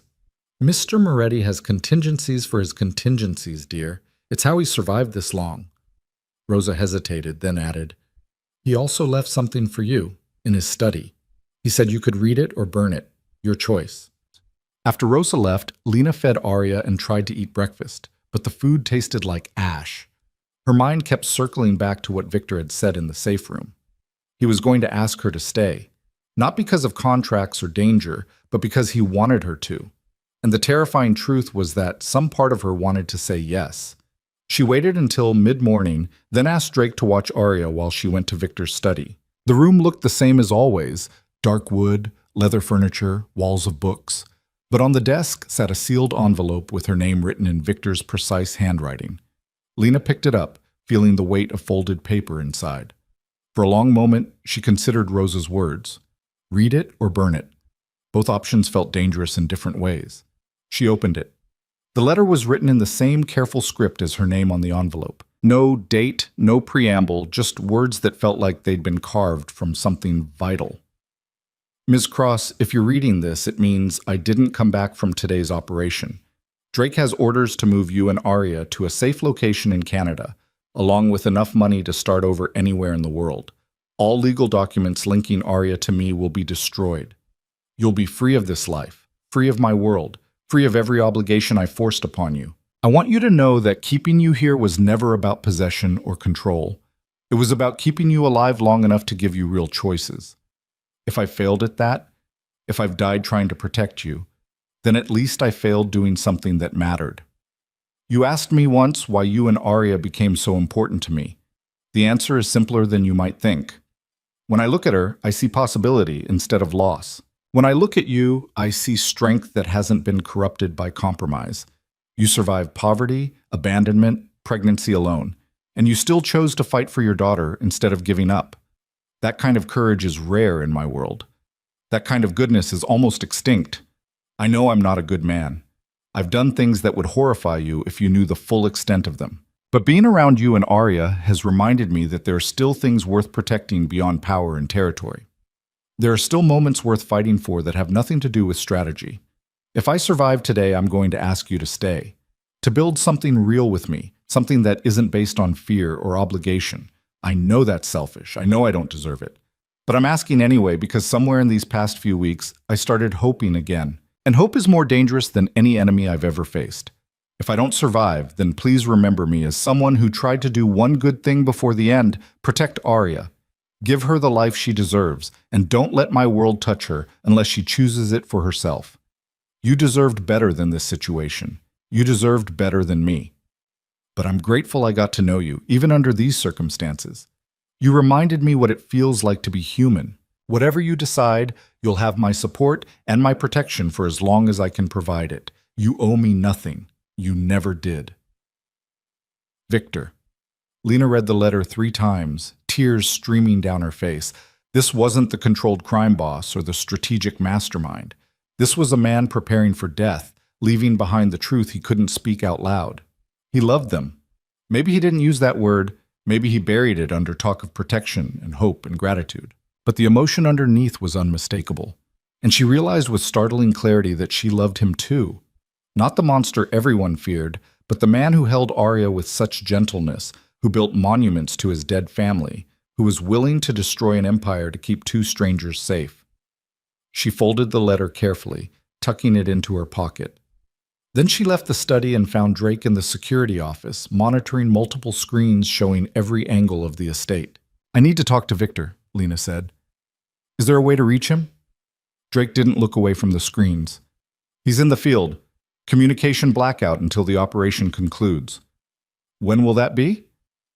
"Unknown. Could be hours, could be days." Drake finally glanced at her, and something in her expression softened fractionally. "He left you a letter." "I read it." "Then you know he's not expecting to come back." Lena's breath caught. "You think he's going to die today?" "I think he's going into a situation where death is a real possibility, and he's made peace with that." Drake turned back to the screens. Mr. Moretti doesn't do anything halfway. If he's decided the only way to protect you is to destroy the Kozlov family completely, then he'll keep pushing until either they're eliminated or he is. There's no middle ground with him. That's insane. That's love, Miss Cross. At least that's what love looks like in our world. Absolute commitment backed by absolute force. Lena sank into a chair, feeling the weight of everything crushing down on her. "I can't just sit here waiting to find out if he's alive or dead." "That's exactly what you're going to do, because if you leave this estate, if you expose yourself and Arya to danger, then everything he's fighting for becomes meaningless. The best thing you can do for Mr. Moretti is stay safe. Let him fight without worrying about whether you're protected." The logic was sound, but it felt like cowardice. Lena wanted to do something, anything, to help. But what could she do? She had no training, no weapons, no understanding of the violence that was happening in her name. So she waited. Hours crawled past. Lena tried to distract herself with Arya, with books, with anything that would stop her mind from imagining worst-case scenarios. Rosa brought lunch and dinner, both of which Lena barely touched. Drake's team maintained their vigil, professional and silent. As midnight approached, Lena stood at her bedroom window, staring at the darkness beyond the estate's floodlights. Somewhere out there, Victor was fighting, possibly dying, definitely risking everything for people who'd been strangers a month ago. At 11:47 p.m., Drake knocked on her door. "Pack essentials for you and Arya. We're moving to the secondary location in 13 minutes. "He's not coming back," Lena whispered. "Protocol is protocol." Mr. Moretti was very clear about timing. Lena was throwing clothes into a bag when her phone buzzed. An unknown number. She almost ignored it, but something made her answer. "Ms. Cross?" Victor's voice was rough, strained, but alive. "I'm 10 minutes out. Tell Drake to stand down the evacuation." Relief flooded through her so intensely she had to sit down. "You're okay?" "Define okay." "I'm alive, conscious, and coming home. That's sufficient." A pause, then. "Is Arya—" "She's fine. We're both fine." "Victor, what happened?" "I'll explain when I get there. I need to see you first. Need to—" His voice cracked slightly. "Just stay there, please." The call ended. Lena relayed the message to Drake, who confirmed through her own channels that Moretti's convoy was indeed approaching. The tension in the security team eased fractionally, but they remained alert. Lena went downstairs to the main entrance, ignoring Drake's suggestion that she wait in her room. She needed to see him, needed confirmation that he was really alive. The convoy arrived 12 minutes later, 3 SUVs, all showing damage. Bullet holes, cracked windows, dented panels. The vehicles looked like they'd driven through a war zone. Victor emerged from the center SUV, and Lena's breath caught. He was covered in blood, his shirt torn, his face bruised, moving with the careful stiffness of someone in pain. But he was walking, was alive, was here. He saw her standing in the doorway and stopped. For a long moment, they just stared at each other across the distance. Then he moved, closing the space between them with desperate urgency. He didn't speak, just pulled her into his arms, holding her so tightly she could barely breathe. She felt him shaking, felt the rapid hammer of his heart, felt something wet against her hair that might have been blood or tears or both. "You're alive," she whispered against his chest. "So are you. That's all that matters." He pulled back just enough to look at her face, his hands framing her cheeks with surprising gentleness, despite the blood on them. "I need to tell you something. Before I clean up, before I debrief my team, before anything else, I need you to know, Victor, I read your file when this started. Every detail of your life that I could find. Single mother, abandoned, broke, alone. I thought you were just another complication, another problem to solve, but you're not." His eyes were intense, desperate. "You're the first thing in 15 years that's made me want to be better instead of just more powerful. And I can't let you leave without knowing that." Lena's vision blurred with tears. "I read your letter. I meant every word." "I know." She reached up, touching his bruised face carefully. "Victor, people died tonight because of us. People died tonight because the Kozlovs chose violence. Don't take that burden. It's mine to carry." His jaw tightened. The Kozlov family is finished. Their leadership is dead. Their operations dismantled. Their assets seized or destroyed. It's over, Lena. The threat is over. He'd used her first name. In all these weeks, he'd maintained formality, called her Ms., crossed like she was a business associate. But now, covered in blood and exhausted from battle, he'd dropped the pretense. "What happens now?" she asked. "Now you decide. The contract is fulfilled. The danger is eliminated. You're free to go anywhere, do anything, with full financial support for you and Arya for life, or—" He hesitated, and for the first time since she'd met him, he looked uncertain. "Or you stay, not because you're afraid or obligated, but because you choose to." Lena thought about the letter in her pocket, about the past month of fear and confusion and unexpected connection, about the way Victor held Arya like she was made of glass in dreams, about the man who'd gone to war for strangers and come back victorious, but broken. "I need to know something first," she said. "If I stay, what are we? What is this?" "Whatever you want it to be. Whatever you can live with." His hand slid from her face to her shoulders, his touch careful despite his intensity. "I'm not asking you to marry me or become some mob wife out of a movie. I'm asking for a chance, to prove I can be someone worth staying for, to build something real that isn't based on fear. You're still a criminal. Yes. You're still going to do things I'll hate. Probably. And you're still carrying enough trauma to sink a ship. Definitely." A ghost of a smile touched his lips. "I'm a terrible choice, Lena. You should absolutely take the money and run. But I'll spend every day trying to deserve you anyway. And I'll protect you and Arya with everything I have. And I'll never, ever take you for granted." He leaned his forehead against hers. "I know it's not enough. I know I'm asking too much. But I'm asking anyway." Lena closed her eyes, feeling the weight of the decision. Every rational part of her brain screamed to leave, to take Arya and disappear into a normal life far from violence and danger. But her heart, her stubborn, foolish heart, was already decided.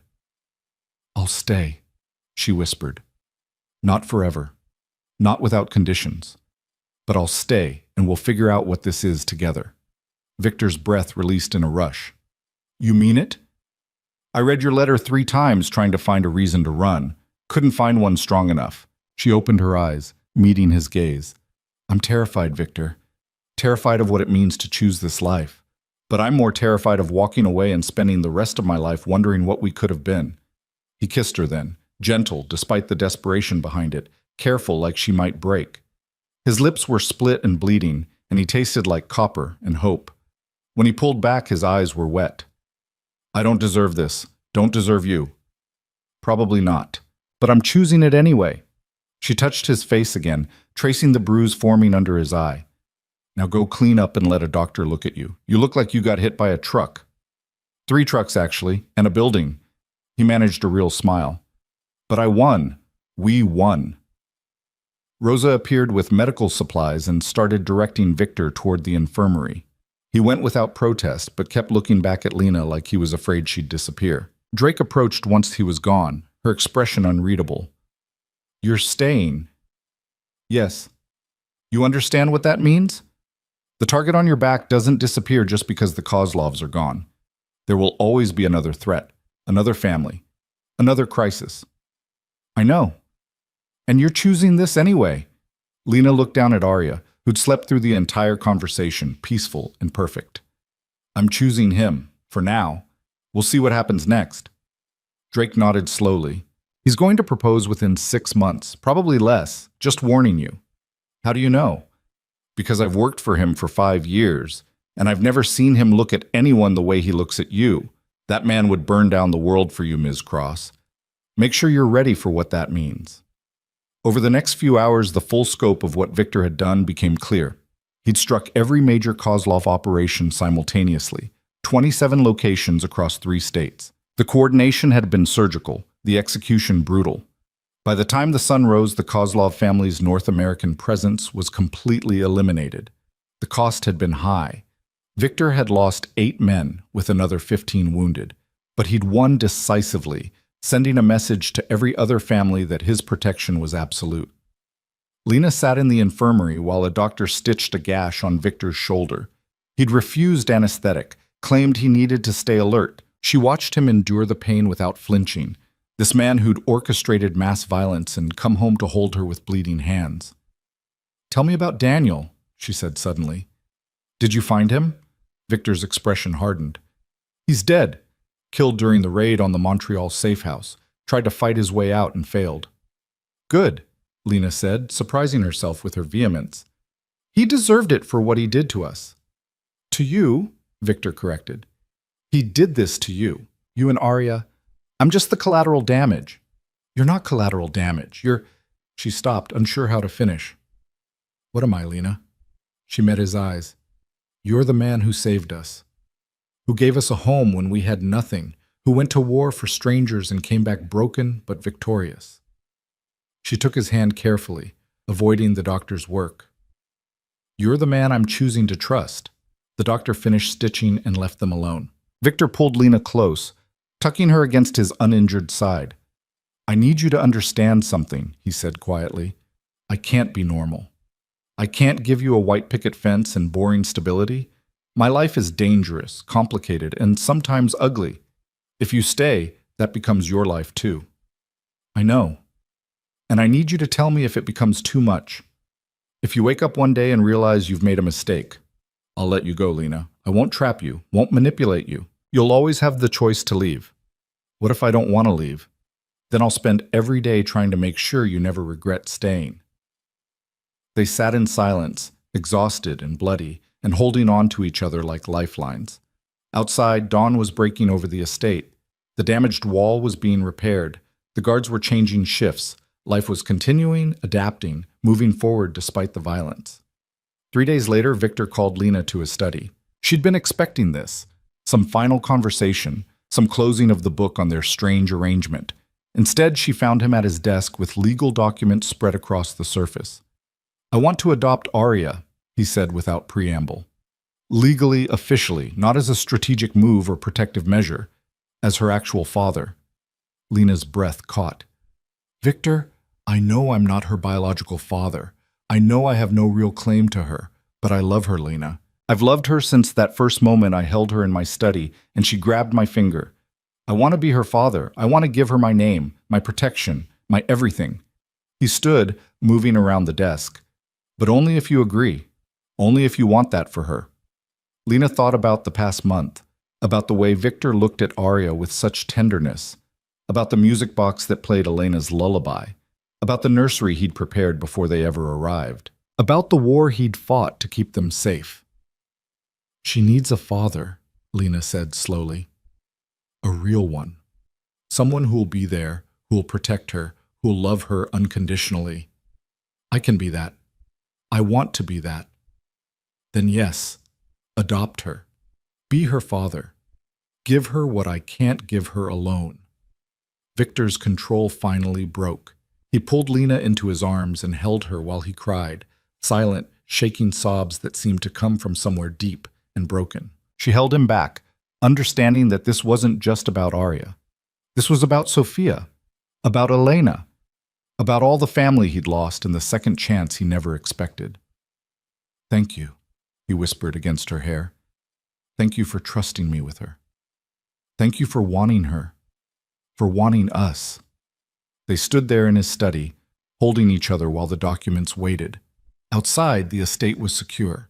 The threats were eliminated. The war was over.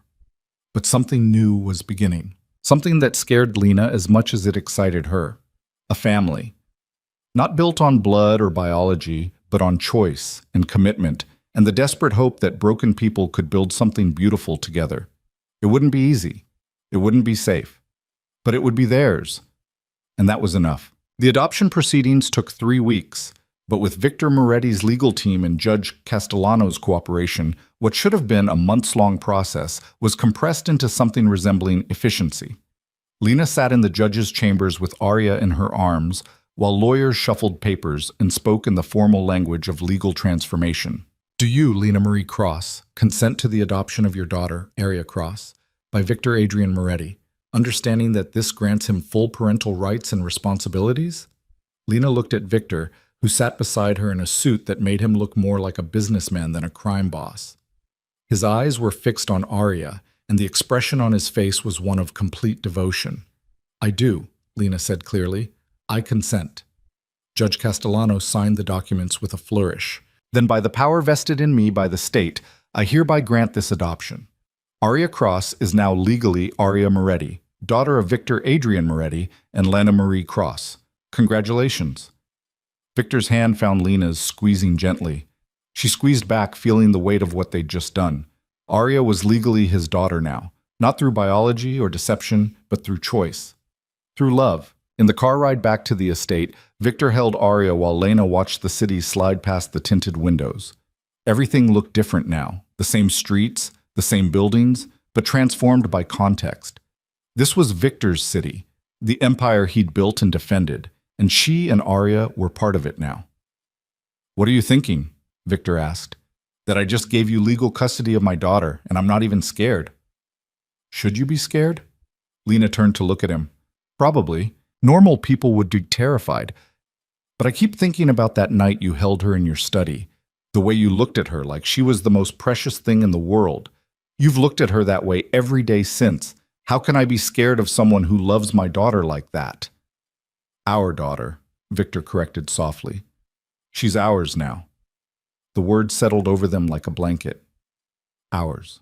A family built not from blood but from deliberate choice, from the ashes of tragedy and the hope of redemption. When they arrived at the estate, Rosa was waiting with champagne and a cake she'd baked specifically for the occasion. The household staff had been informed, and their congratulations felt genuine.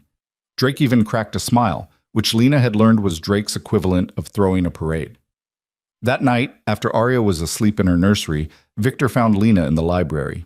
She'd been spending more time there, drawn to the books that revealed glimpses of who Victor had been before violence became his primary language. "I have something for you," he said, holding out a small velvet box. Lena's heart stuttered. "Victor, if that's a ring, it's not. Open it." Inside was a key, ornate and old-fashioned. Lena looked at him questioningly. "It's the master key to the estate," he explained. "Every door, every room, every space, including my private wing, my office, my safe. There are no locked doors between us anymore, Lena. No secrets, no barriers. You have access to everything." Lena turned the key over in her palm, understanding the weight of what he was offering. This wasn't just about physical access. This was trust, complete and absolute. "Why?" she asked. "Because you chose to stay when you could have left. Because you trusted me with Arya. Because somewhere in the past month, you stopped being a complication and became the most important person in my life." He moved closer, his expression vulnerable in a way she'd never seen before. "I want you to know everything, Lena. The good, the bad, the ugly. I want you to decide whether you can live with who I really am, not just the version I show you. I already know who you are. You know pieces. You don't know about the money laundering operations, the political corruption, the people I've hurt to maintain power. You don't know the full scope of what I do. Lena set the key on the table beside her. Then tell me, right now, everything you think might make me leave. Victor was quiet for a long moment, as if gathering courage. Then he began to speak, and Lena listened while he laid bare the machinery of his empire. He told her about the businesses that were fronts, the politicians in his pocket, the violence he'd authorized in the name of territory and profit. He told her about men he'd killed personally, about families destroyed by his decisions, about the corruption that touched every part of his world. He didn't justify or excuse. He simply presented the truth and waited for her judgment. When he finished, Lena felt like she'd been holding her breath for hours. The man she'd been falling in love with was also responsible for things that should horrify her, and they did horrify her in the abstract. But when she looked at him, this broken, honest, desperate man who'd saved her and loved her daughter and offered her everything, including the truth, she couldn't find the disgust she thought she should feel. I should leave, she said quietly. I should take Arya and run from all of this. I know, but I'm not going to. Victor's eyes widened. Why not? Because you're not just the worst things you've done. You're also the man who plays lullabies for my daughter and reads philosophy in your spare time and cries when you think no one's watching. You're complicated and broken and, yes, morally compromised, but you're also trying to be better, for us. She stood, moving closer to him. I'm not saying I approve of everything you do. I'm saying I choose to stay anyway and help you find better ways to be powerful. That's naive. Probably, but it's my choice to be naive. She took his hands, feeling the calluses and scars. I don't need you to be perfect, Victor. I need you to be honest, to keep choosing us even when it's hard, to let me in instead of protecting me from uncomfortable truths. Victor pulled her into his arms, holding her with desperate intensity. I'll try. I can't promise I'll succeed, but I'll try. They stood there in the library surrounded by books and history, making promises neither of them was sure they could keep, but both were determined to try. The next week settled into a rhythm that felt almost normal. Lena cared for Arya while Victor managed his empire with slightly less violence than before.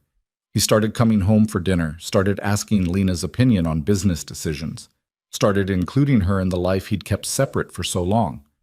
It wasn't perfect. There were arguments about his methods, disagreements about acceptable risk, moments when Lena saw the darkness in him and wondered if she'd made a terrible mistake. But there were also moments of unexpected joy. Victor teaching Arya to grasp his finger, family dinners with Rosa fussing over everyone, quiet evenings in the library where they'd read side by side while Arya played on a blanket between them. One night, 3 months after the adoption, Lena woke to find Victor's side of the bed empty. They'd been sharing a room for the past month, a gradual progression that felt natural rather than forced. She found him in the nursery, sitting in the rocking chair with Arya asleep against his chest. Can't sleep? She asked from the doorway. I keep thinking about how close I came to losing this, to losing both of you. He looked up at her and his eyes were wet. Sometimes I wake up convinced it's all a dream, that I'm still alone in this house with nothing but ghosts and regrets. Lena crossed to him, kneeling beside the chair. It's not a dream. We're real. This is real. I don't know how to be good at this, at being a father, a partner. I only know how to be dangerous. Then learn. We'll learn together. She touched his face gently. You don't have to be perfect, Victor. You just have to be present. He kissed her then, careful not to wake Arya, and the kiss tasted like hope and healing. When they pulled apart, he rested his forehead against hers. Marry me, he whispered. Lena's breath caught. What? Marry me. Not because of obligation or protection or strategy, because I love you. Because I want to build a real family with you. Because waking up next to you is the only time I feel like I'm doing something right. Victor, you don't have to answer now. I just needed you to know. When you're ready, if you're ever ready, I'll be here. Waiting, hoping. Lena looked at him, this dangerous, broken, devoted man who'd given her everything, including the choice to say no. She thought about the past 4 months, about the journey from terrified stranger to willing partner, about the family they'd built from impossible circumstances. Ask me again in 6 months, she said. Ask me when we've had time to see if this works outside of crisis mode. Ask me when I'm sure this is love and not just survival instinct." Victor smiled, and it was the most genuine expression she'd ever seen on his face. "I can wait 6 months. I'd wait 6 years if that's what you needed. You might not have to wait that long, but I will, however long it takes." They put Arya back in her crib together, tucking her in with the kind of coordinated efficiency that only came from practice. Then they went back to bed, wrapped in each other's arms, and for the first time since this whole nightmare began, Lena felt safe enough to sleep deeply. The threats didn't disappear entirely. There were still rivals, still conflicts, still moments when Victor's world demanded violence. But he consulted Lena now, listened to her perspective, sometimes even changed course based on her input. She didn't have illusions about reforming him completely, but she could see him trying to be better, trying to build something that wouldn't destroy everything he loved. Drake noticed the change too.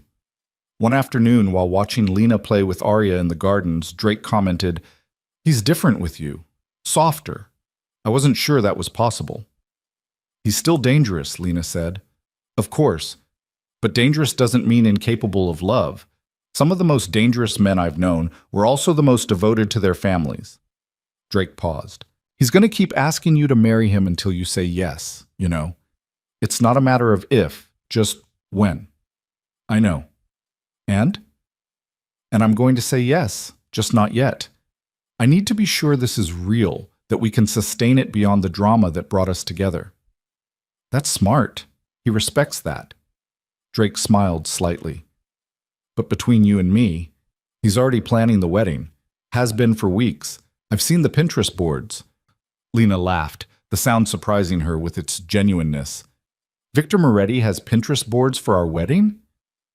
Turns out dangerous crime bosses can be surprisingly sentimental about romance. 5 months after the adoption, Lena found Victor in his study staring at a photograph.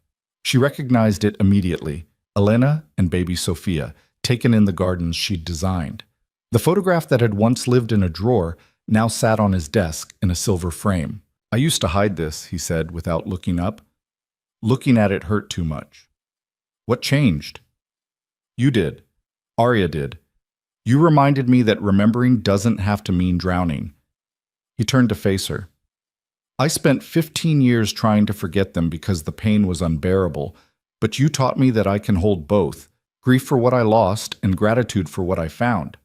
They don't cancel each other out." Lena moved to his side, looking at the photograph. "Tell me about them. Really tell me. Not the sanitized version, the real one." So he did. He told her about Elena's terrible singing voice and Sophia's hatred of green vegetables. He told her about fights they'd had, mistakes he'd made as a young husband and father. He told her about the mundane reality of loving people instead of just mourning them. And Lena listened, understanding that this wasn't comparison or competition. This was Victor finally integrating his past with his present, making room for both families in his heart. "They would have liked you," he said finally. "Elena especially. She always said I needed someone who'd call me on my bullshit. I think we would have gotten along." Victor pulled her into his arms. "I love you, Lena. I know I'm not supposed to say it yet. No, we're still figuring this out. But I need you to know. You and Arya, you saved me from becoming something I couldn't come back from." "I love you too," Lena admitted. "Even though you drive me crazy, even though your world scares me, even though I have no idea what we're doing half the time." "Is that a yes to marriage? Ask me properly in 1 month and find out." He did. Exactly 1 month later, he arranged a dinner in the gardens where Elena had planted her flowers. Rosa made Lena's favorite meal. Drake managed to smile twice. And when Victor got down on one knee with a ring that had belonged to his grandmother, Lena didn't hesitate. "Yes," she said. "Yes to all of it. The danger, the chaos, the beautiful mess of building a family with you. Yes." The wedding was small, held in the estate garden 6 weeks later. Just Rosa, Drake, a handful of trusted staff, and a judge who owed Victor enough favors to perform the ceremony personally. Arya wore a white dress and cried through the vows, which somehow made it perfect. Lena wore a simple dress, no veil, no pretense. This wasn't about spectacle. This was about making promises and meaning them. I, Victor Adrian Moretti, take you, Lena Marie Cross, to be my wife, to protect and cherish, to trust and confide in, to build a life alongside even when that life is complicated and dangerous and nothing like what either of us expected. I, Lena Marie Cross, take you, Victor Adrian Moretti, to be my husband, to challenge and support, to love and frustrate, to build a family with even though I'm still scared of what that means. They exchanged rings, simple platinum bands engraved with their wedding date. When the judge pronounced them married, Victor kissed Lena like she was oxygen and he'd been drowning. That night, after the celebration, after Arya was asleep, after the last guests had left, Victor and Lena stood in the gardens looking at Elena's flowers. "Thank you," he said quietly. "For what?" "For taking a chance on the worst possible choice, for seeing something worth saving in a man who'd stopped believing redemption was possible, for giving Arya a father and me a reason to be better than I am." Lena took his hand. "You gave us a home when we had nothing. You fought a war to keep us safe. You let me see every dark corner of your world and trusted me to stay anyway. I think we're even. We're not even close to even, but I'll spend the rest of my life trying to be worthy of you anyway." They stood there in the moonlight, surrounded by flowers and security cameras, holding on to each other while Arya slept safely inside. It wasn't the life Lena had imagined. It wasn't safe or simple or anything close to normal. But it was theirs, built from chaos and choice, from tragedy and hope, from the understanding that family wasn't about biology or convenience, but about showing up and choosing each other every single day. A year passed, then two. Arya learned to walk, to talk, to wrap both her parents around her tiny fingers. Victor's empire evolved, became slightly less violent, and significantly more legitimate under Lena's influence. He couldn't stop being who he was, but he could channel it differently, could build power through strategy instead of just force. Lena finished her degree online, started working with Rosa to manage the household, became the kind of partner Victor didn't know he needed but couldn't imagine living without. She never fully embraced his world, but she learned to navigate it, learned when to push back and when to trust his judgment. They fought sometimes, about his methods, about acceptable risk, about how to raise Arya in a world that was equal parts danger and privilege. But they also laughed, made love, built traditions, became the kind of family that was messy and real and absolutely unbreakable. On Arya's third birthday, they stood in the gardens watching her chase butterflies while Rosa and Drake supervised. Victor's arm was around Lena's waist, holding her close. "Do you ever regret it?" he asked. "Saying yes? Choosing this life?" Lena thought about the scared, pregnant girl who'd given birth alone in a hospital. About the moment a stranger's name appeared on a birth certificate and changed everything. About the journey from victim to survivor to partner to wife. "Every day," she admitted, "and then I look at Arya calling you daddy, or I watch you try to be better because we exist, or I remember what it felt like to be alone and terrified with no one to protect us. And I realize I'd choose this exact life 1,000 times over. Even knowing what you know now, what I've done, what I'm capable of, especially knowing that, because you could have used us as leverage or discarded us as inconvenient, but you chose love instead. You chose to be a father when you didn't have to be. You chose to let us change you, even though change terrified you." She turned in his arms, looking up at him. "That's worth more than safety or simplicity. That's worth everything." Victor kissed her, and after 3 years it still felt like the first time.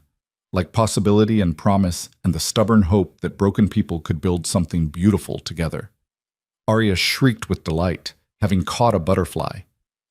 Drake quickly intervened to ensure the butterfly's safe release, while Rosa laughed. And Lena thought about how far they'd all come, how a terrible mistake had become the foundation for something real. The past couldn't be changed. Daniel Cross had set events in motion that nearly destroyed them all. The Kozlovs had brought violence to their door. Victor's world would always carry darkness and danger. But standing there in Elena's gardens, watching their daughter play while surrounded by people who'd become family, Lena understood something fundamental.